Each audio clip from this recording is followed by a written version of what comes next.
Yes students, now we discuss chapter 9। हम discuss कर रहे हैं important question for RBSE board class 10th।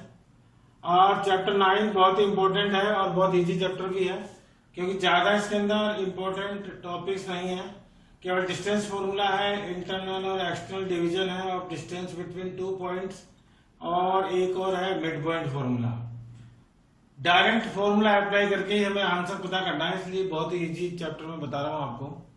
और आपको मैं यहाँ से ये भी बता दूं कि अकेला क्वेश्चन कभी भी नहीं आता है। इसमें से क्वेश्चन जो है वो 2 पार्ट में डिवाइड आता है, और दोनों पार्ट सॉल्व करने के 3 मार्क्स यहाँ पे आपको मिलेंगे। एक ही क्वेश्चन आता है लेकिन उसके अंदर 2 पार्ट्स में डिवाइड होता है वो, और दोनों को हमें सॉल्व करना होता है।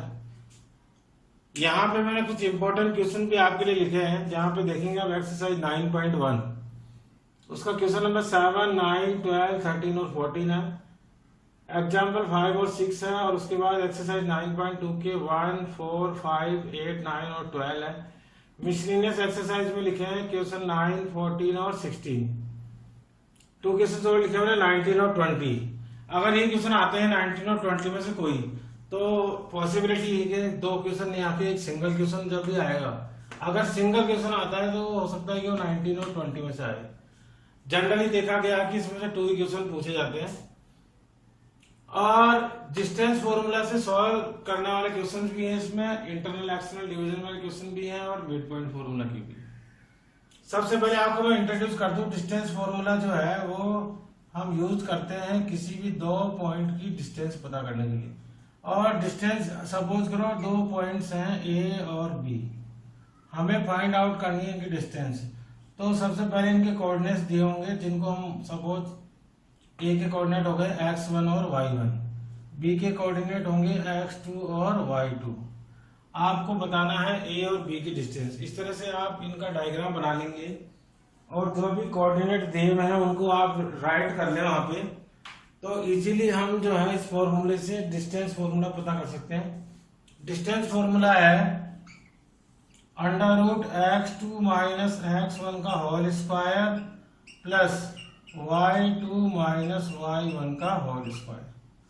जैसे ही आप इसको सॉल्व करेंगे तो इन दोनों पॉइंट्स की, इस फॉर्मूले से, तो दोनों पॉइंट्स की डिस्टेंस जो है हमें पता हो जाएगी। केवल आपको वैल्यू पुट करनी है। मैंने यही तो कहा कि बहुत इजी चैप्टर है, केवल वैल्यू पुट करें और आंसर पता कर लें।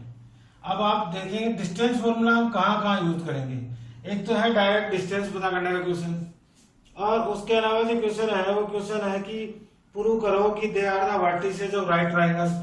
ऐसे आपको 3 पॉइंट दे दी, तो तीनों पॉइंट से आप एक ट्रायंगल बना ले।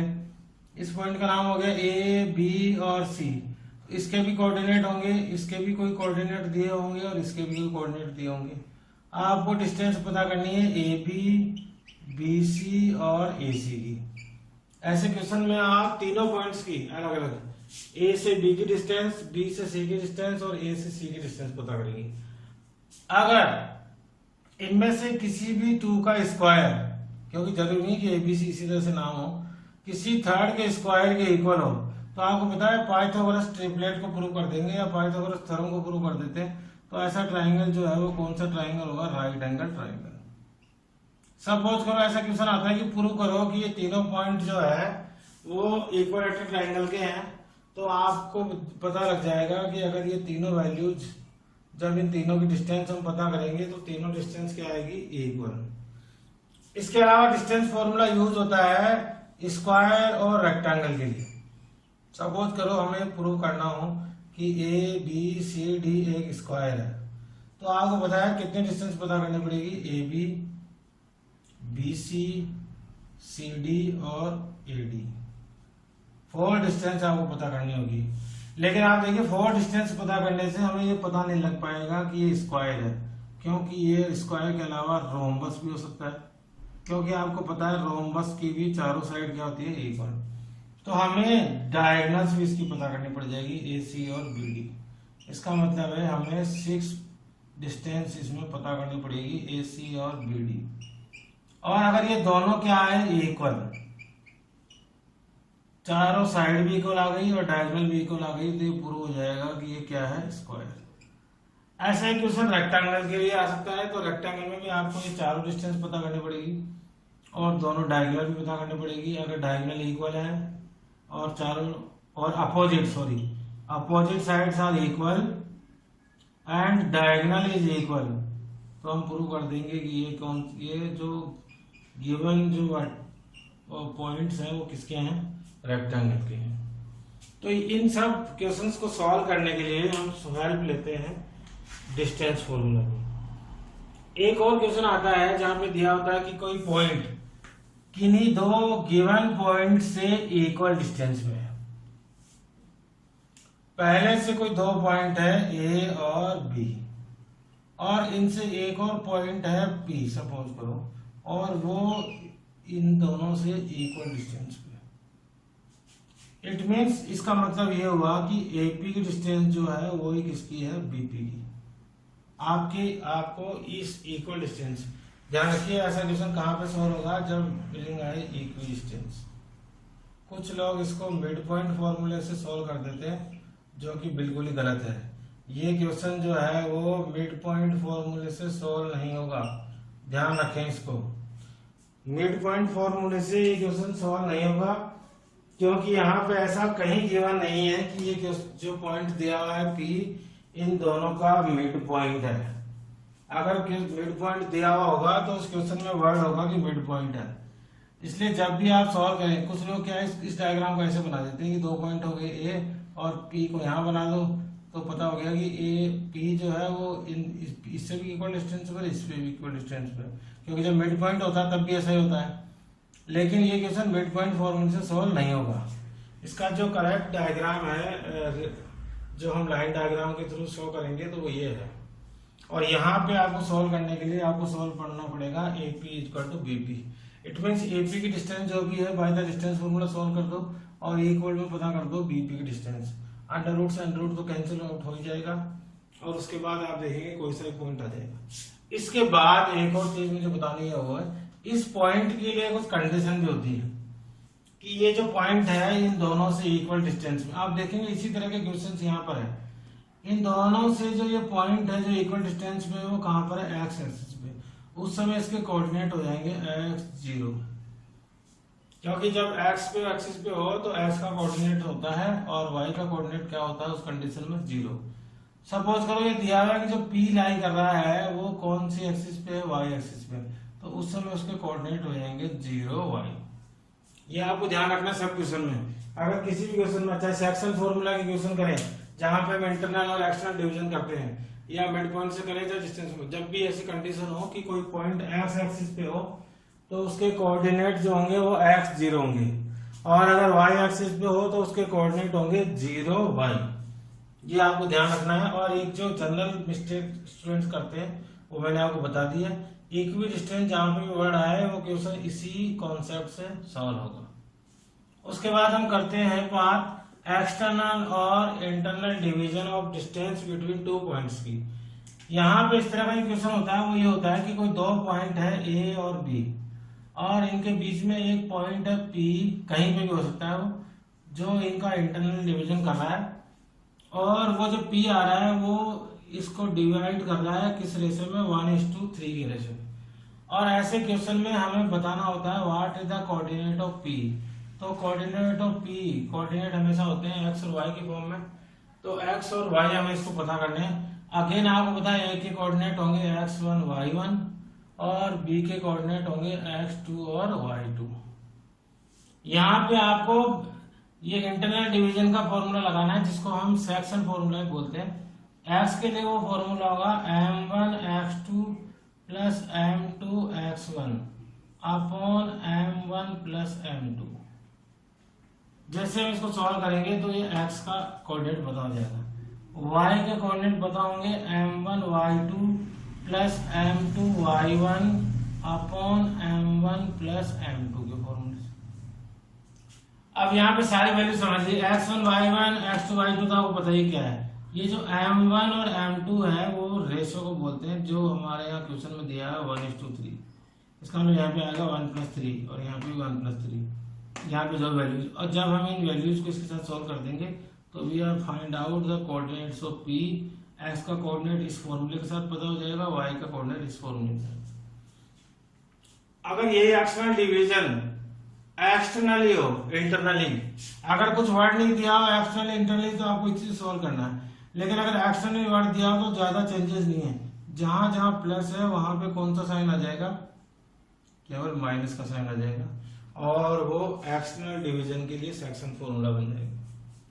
यहाँ प्लस की जगह माइनस, यहाँ भी प्लस की जगह माइनस, यहाँ प्लस की जगह माइनस, यहाँ भी प्लस की जगह माइनस, और आप इजीली इसको सॉल्व पाएंगे। जनरली एक्सटर्नल डिवीजन का क्वेश्चन जो है वो आता नहीं है, इसलिए, लेकिन फिर भी बता दूं आपको, अगर आता है तो आप उसको ढंग से पढ़ लें कि इंटरनली दिया हुआ है या एक्सटर्नली, क्योंकि आपकी जो बुक है उसका क्वेश्चन नंबर 9.2 का जो क्वेश्चन नंबर 2 है उसमें दिया हुआ है find the coordinates of the point which divide the line segment joining these two points in the ratio 7:9 externally,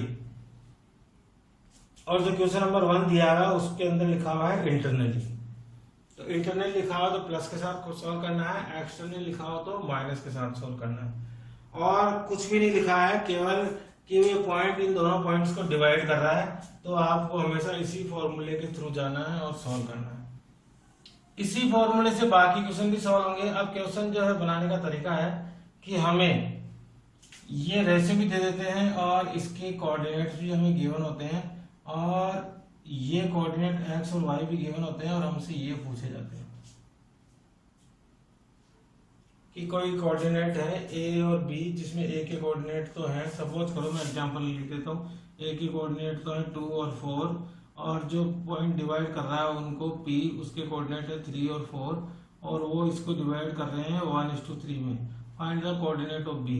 तो ये सब भी ये क्वेश्चन भी अगेन जब आप डायग्राम बना लेंगे तो आपको पता लग जाएगा। इस तरह का क्वेश्चन जितना भी है वो सेक्शन फॉर्मूले से सॉल्व होगा।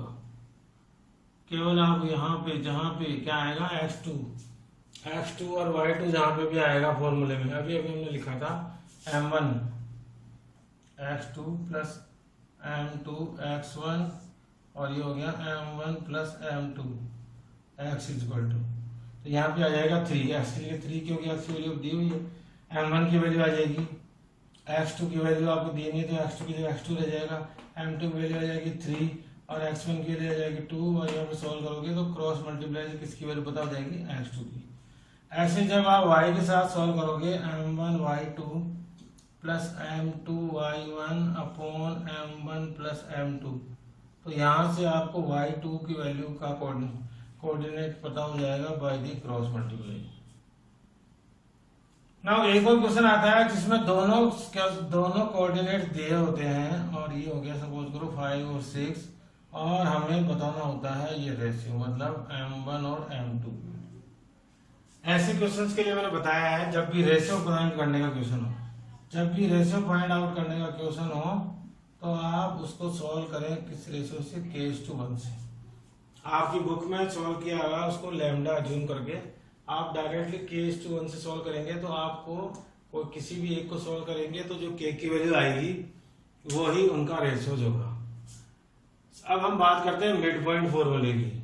मिड पॉइंट फॉर्मूला जो है वो सेक्शन फॉर्मूले से बना गया है। अगर कहीं A और B जो है और उसमें एक पॉइंट जो लाई कर रहा है P, और अगर वो इन दोनों का क्या हो मिड पॉइंट, तो इसके कोऑर्डिनेट हम आराम से पता कर सकते हैं। मिड पॉइंट फॉर्मूला है x1 प्लस x2 अपॉन 2। इसके जो x के कोऑर्डिनेट हैं वो फाइंड आउट हो जाएंगे किस फॉर्मूले से, x1 प्लस x2 अपॉन 2 से, और y के कोऑर्डिनेट जो है वो पता हो जाएंगे y1 प्लस y2 अपॉन 2।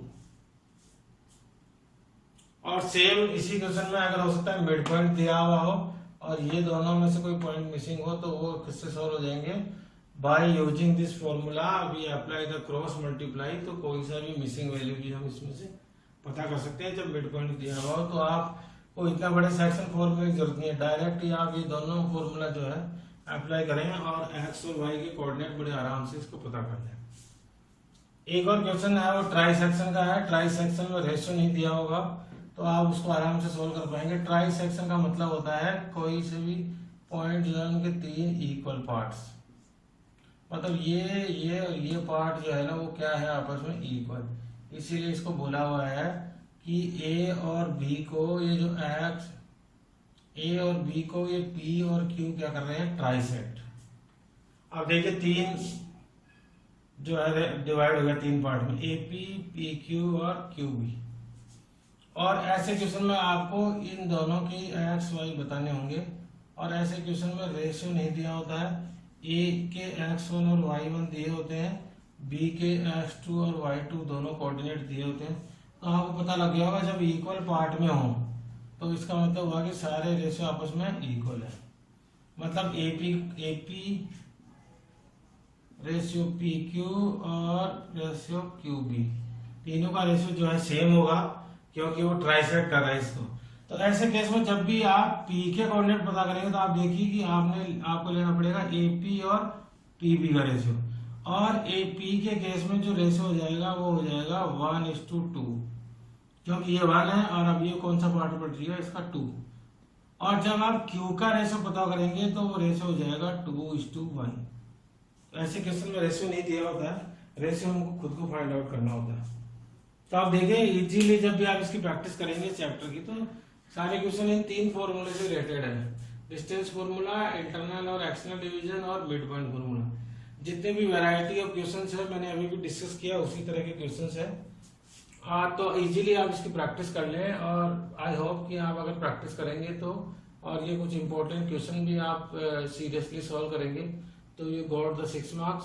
आपको पता ही है हमारा जो ये जितने भी इंपॉर्टेंट क्वेश्चंस का जो हम डिस्कस कर रहे हैं वो सब वीडियो सेठी क्लासेस जो है हमारा यूट्यूब चैनल है उसमें अपलोड होते हैं, तो वहां से देखें और प्रैक्टिस करें। बहुत सारे लोग देख भी रहे हैं। इससे पहले हमने चैप्टर 1 से लेकर चैप्टर 8 तक के जितने भी वीडियो हैं उनके इम्पोर्टेंट क्वेश्चंस को हमने उसमें अपलोड किया हुआ है। आप वहां से उसको डाउनलोड करें या फिर जो है देख के और सॉल्व करें। और मैंने देखा कि बहुत सारे लोग उसको देख भी रहे हैं और सॉल्व भी कर रहे हैं, तो आप इतना तो कर ही सकते हैं कि आपके लिए कोई टीचर इतनी मेहनत कर रहा है तो आप चैनल को लाइक और सब्सक्राइब भी करें, ताकि बाकी लोगों तक भी वो पहुंचे और वो भी इसका बेनिफिट लें, और अपने फ्रेंड्स के साथ भी इसको शेयर करें ताकि वो भी जो है प्रैक्टिस कर सकें और अच्छे मार्क्स स्कोर कर सकें। Thank you, best of luck.